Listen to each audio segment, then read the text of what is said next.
this one considered a park model? No. But Oh, it's got the garage. Nice windows. projector TV. Oh, So you pull that curtain down. and the screen, I see it there. Oh, it's motorized.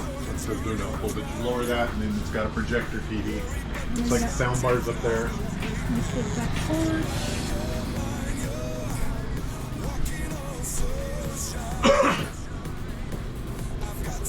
Three burner gas tank. Fold up countertop. You can really increase your That's kinda nice. space.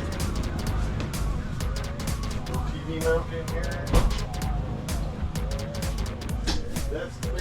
That'd actually be a nice little office, maybe. So does that make this the bathroom? Yeah. Yeah.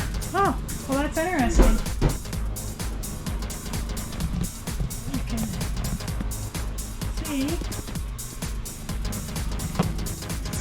You got USB, you got two 110s, you got a TV mount, And its own air you got a conditioner. TV mount, or a, what you call it there, TV mount here. Got a little drop down desk counter. So it's a true 2-bedroom. Well, it can be, but this flips up, and then you can use this as a garage if you want to. Oh, nice. Oh, yeah. You would latch it here. It's latched. Well, that's great. And that makes sense because that way you've got the back porch.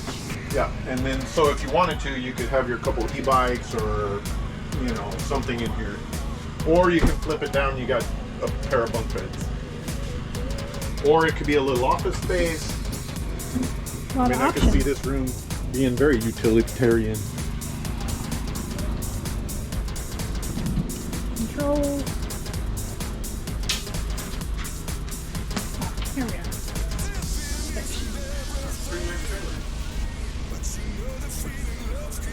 Dry weight 8623. Yeah, we can pull it. I 36.6. mean, it's well under our gross, but it's starting to get heavy.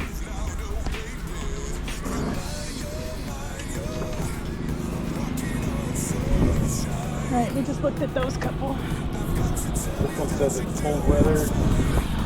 Tank mounted heating pads. Closed underbelly. Pretty sure. It's a bumper pull.